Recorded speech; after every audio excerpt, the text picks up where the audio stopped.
Welcome back to Ascent Trading, and today we're not really going to be talking about trading as much, we're going to be talking about the perception of your mind. Now, what this means is that, on paper, everything that we see with our eyes has to be perceived and thought about and then outputted by our brain. If we think about this in a standpoint of extreme overanalyzing, basically what it means is what you think is how you act, what you do, blah, blah, blah, blah, blah. So, I guess the real point that I'm trying to make here is that if your perception of your mind is so strong, why can't you change your perception to make yourself better? The only truths in life are God and what your mind perceives. Your mind processes what you see, and your brain tells your body what you're seeing organically. That's a chemical balance. That's how our brains are supposed to work. In studies, the brain communicates with the rest of this body systems. Now, this requires us to, maintain homeostasis if we're cold, or, warm ourselves up, or even, change our mindset if we're, sad, depressed, emotional, physical traits as well. All of it can be controlled by our minds. Therefore, what your mind perceives is what your body does, /thinks, all of that. So, if we can master our perception of our mind, can't we master anything? Your brain is your strongest muscle, and yes, you do have to train it with learning and knowledge and all of that. But at the same time, you want to make sure that your brain is strong, not just mentally, but physically and emotionally. Now, I've been measuring my days for as long as I can remember by having three major goals throughout my day. I'll have a mental win, I'll have a physical win, and I'll have an emotional win. Now, what does all of that mean? Now, a physical win, going to the gym, going on a walk, going on a run, any sort of that. An emotional sort of win is sort of, maybe maintaining my discipline, getting through the day with patience, not getting angry with people for stupid mistakes, Constantly, life will test you, at these moments, and you'll have to understand that you have to maintain yourself and your composure. Now, sometimes, I'll substitute the emotional win with a financial win if we're talking stock trading and all of that, but basically, what you want to do is you want to give yourselves gimme wins, right? You want to make sure that your mind is totally locked into what it's doing. And the way that our brains work is they need short bursts of dopamine, especially the young generation who has basically soiled our attention span with scrolling on TikTok. So, especially in the young people, if we can rewire our brains to sit down and focus and really drill it into our heads that we have to do something productive, it's a totally different ballgame, And I've really been kind of self-experimenting with this lately, and what I've realized is that splitting your days up into time blocks and giving yourself those small wins is a great way to build momentum and keep momentum. It keeps you in good spirits, it keeps you moving, it keeps you busy, and it most importantly does not keep you down. I mean, I can't tell you the last time that excuse me, I just had a cinnamon roll, and it was delicious. I can't tell you the last time that I've sat down and been able to kind of quiet my mind and really relax, and, that's kind of why I smoke weed at the end of the day, but that's besides the point. What really I'm trying to drill into your mind here is that you perceive what you are. If you can imagine yourself at a higher level, you will... The way I want to phrase it is, if you can imagine yourself in 10 years, or 50 years, or however long you want to think about, what are those traits that person would have at that time? And the more that you focus on that and really talk about it and think about it to yourself, the more compelled your mind is to carry on those traits early on than you would have, right? And it's all speculative, of course, but really what I'm talking about is if you think of yourself as a high-value human and that you have all these great traits of great people, as in you have good social skills, you're a good trader, you're just you're a positive guy with a good outlook on life, right? You can change your mind like that. And, if you're one of those people who are sitting at home, kind of doom scrolling, not really doing anything, the first thing I tell you is go get a job. It teaches you routine. It teaches you how to show up on time. It teaches you social aspects, personability, how to climb the corporate ladder. And that's all needed for what your brain needs to do to be successful, because you need to start from the ground up. You need to be able to put in the work, be disciplined enough to put in the work, and just really elevate yourself to that higher level. Now, I'll keep saying it, me, but realistically, I've been trying to run two TikTok channels, an Instagram, build a brand, have a YouTube going, and what I really struggle with is, or what I did struggle with, I should say, because now I've kind of find my niche of dealing with it. My real struggle is finding time to deal with it all and not being stressed. And then that's a really hard part, because what your brain wants to perceive is, oh my god, it has all of this stuff to do and has this tier list of stuff that you need to do. I'm going to take a sip of water. Hold on. Delicious.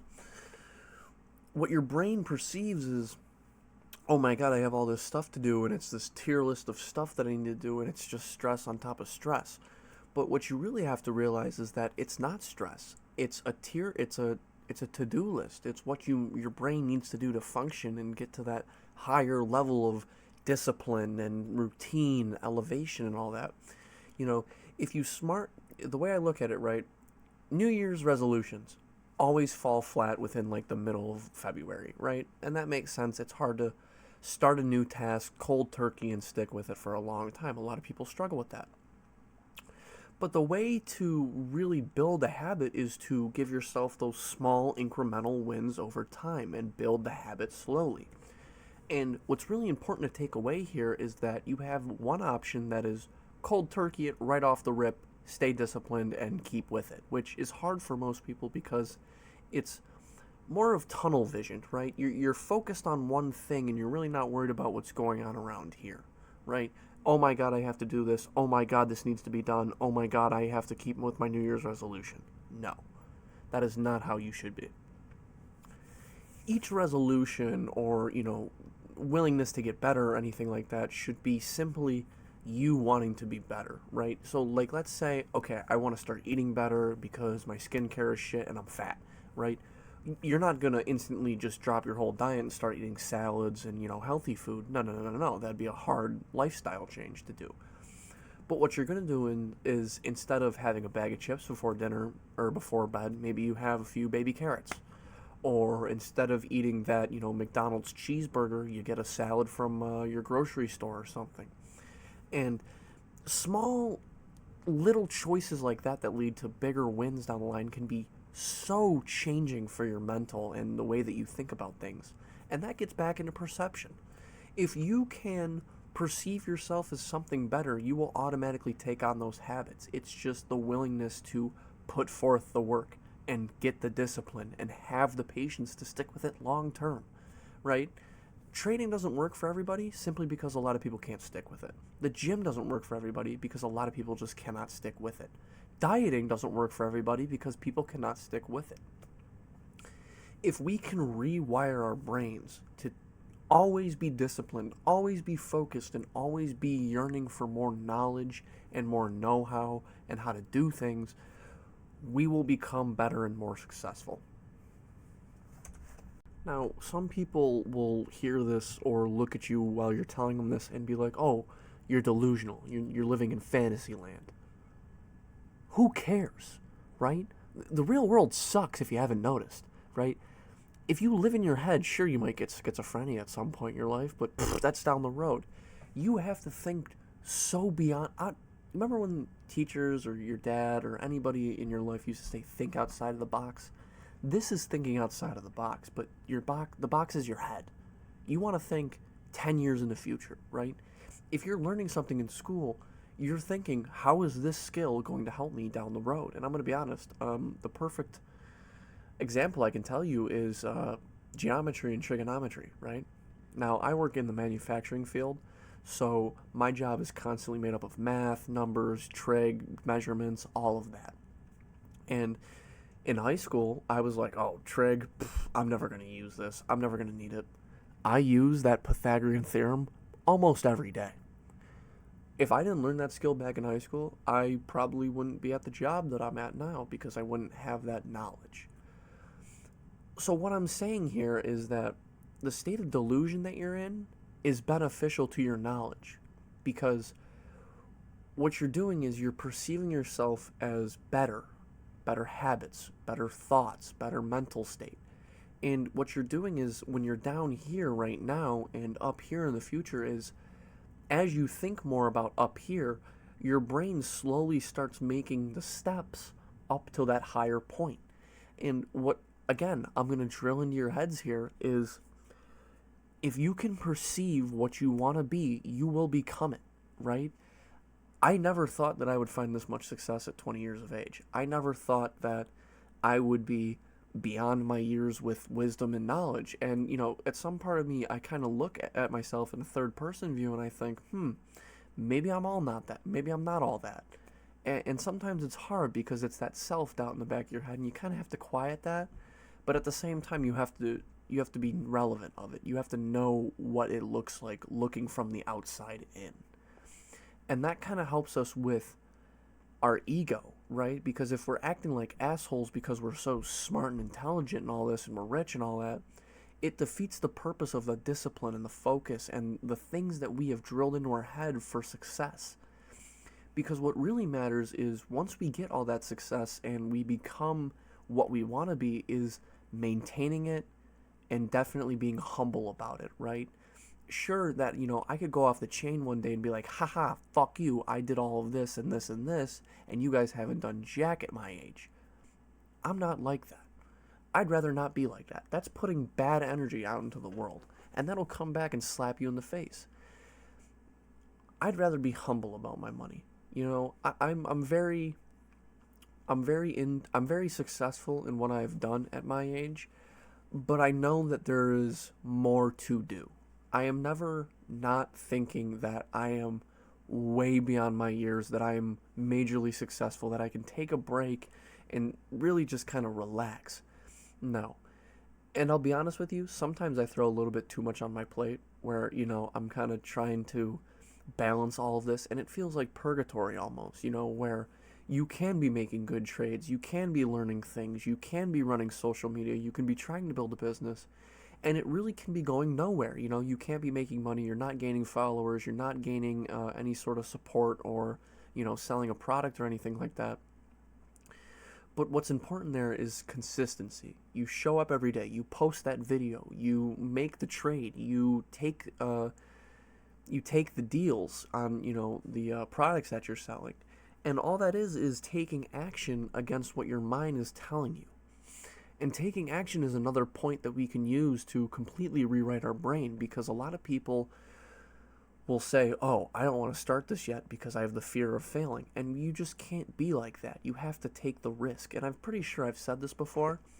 Risk equals reward, whether it's a failure or not, because with failing, we can learn so much more than we can with winning. If you try something for the first time and you're successful at it, you don't learn anything.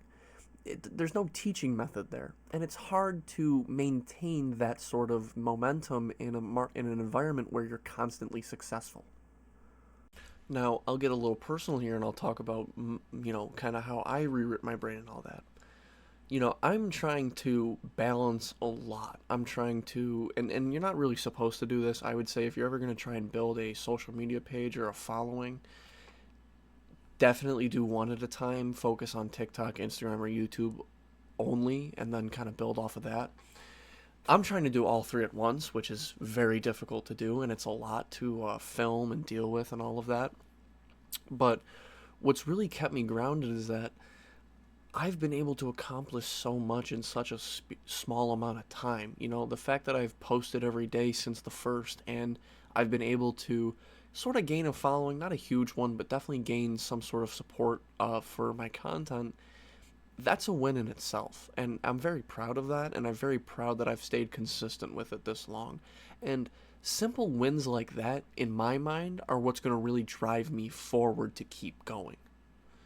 And it's really important that in everything we do, that's what it takes. I'm not going to say that if you go to the gym once, you're going to see instant results. No. If you have disciplinary actions that build your habits over time, The patience is what's really going to help you see those results, right? I'm sure that a year from now, I'll be eating these words and saying that maybe my social media following won't go anywhere. But I know deep down in my heart that if I stay consistent with it and I really keep going and I'm very passionate about it, there's no way that I cannot succeed because I won't stop trying. And that's a very hard mental state for a lot of people because you can go into something with no knowledge and you could know that you're going to fail, and it immediately makes you apprehensive about it, and that's just not how you're supposed to live life, in my opinion. I think that you should be taking your risks, knowledge or not. And I guess I'll sprinkle this in too. The more you see, the way I look at it, right? Overanalyze your knowledge, overanalyze your knowledge, underanalyze your actions. And what does that mean? So, if you're learning about something, overanalyze every piece of knowledge that you come into it, even your failures. All of that should be speculative. You should be taking notes. You should be learning from your mistakes. You should be constantly evolving what you're doing to be more successful. And on the flip side of that, the consistency will play into the discipline when you're doing that. And the only way that you see that is consistency plus discipline equals results. And sprinkled in there, you need patience. In conclusion, we can perceive anything with our minds. It is up to you to think the thought. And sure, that's very confusing now that I'm thinking about what I just said. But it's true, because we can put ourselves in a state of delusion to make us better. I mean, look at me. I'm successful, but you don't see me flexing on supercars or anything like that. I'm simply trying to study what the next move is. And that goes back to our overanalyzing, right? I'm putting in the discipline. I'm putting in the consistency. And I'm being patient. I will be rewarded. And that's what it boils down to. If you can do all three of those things, you will find success. And rewriting your mental state is the first step to that success.